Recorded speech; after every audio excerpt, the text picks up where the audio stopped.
Hi, everyone. Thank you for joining us for part 2 of our 60-second primer series on buying and selling tenant-occupied property subject to a HAP contract.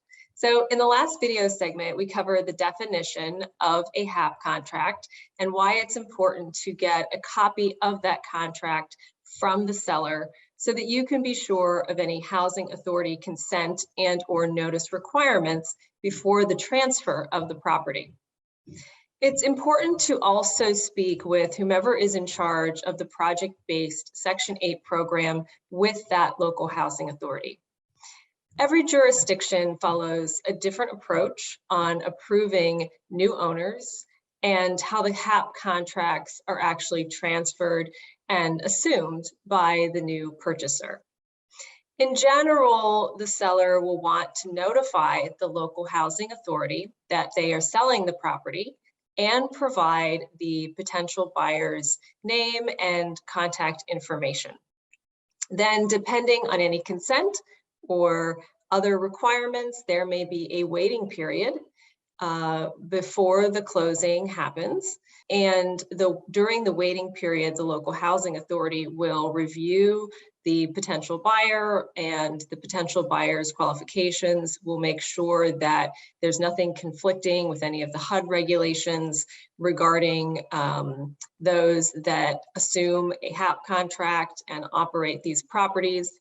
And then once the property is sold, the new owner will then have to submit a packet of paperwork to the local housing authority.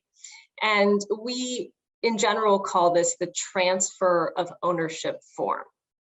So in our last video, I also mentioned that if a landlord was receiving project-based Section 8 subsidy, that they would receive that subsidy on a monthly basis from the local housing authority. But how is that subsidy calculated? And this begins our discussion on fair market rents. The local housing authority will ensure that the tenant meets any eligibility requirements under the HUD Section 8 program.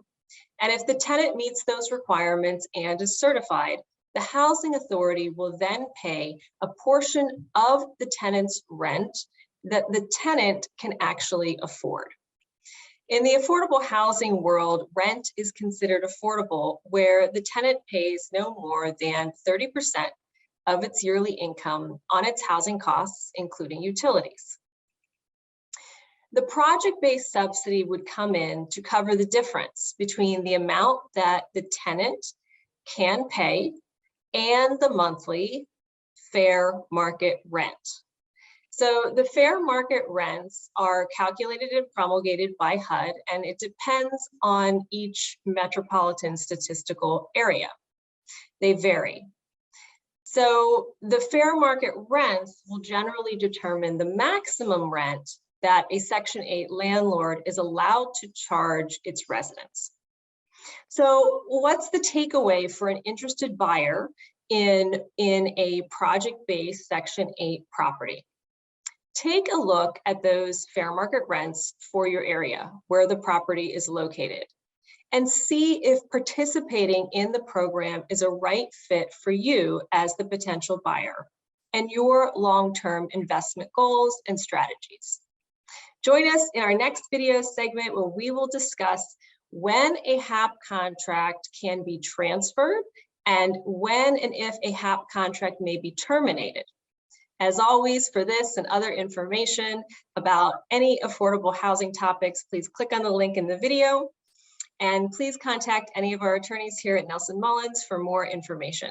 Thank you for joining us for this 60-second primer on buying and selling project-based Section 8 properties. Stay tuned for the next video segment in this series. Bye-bye.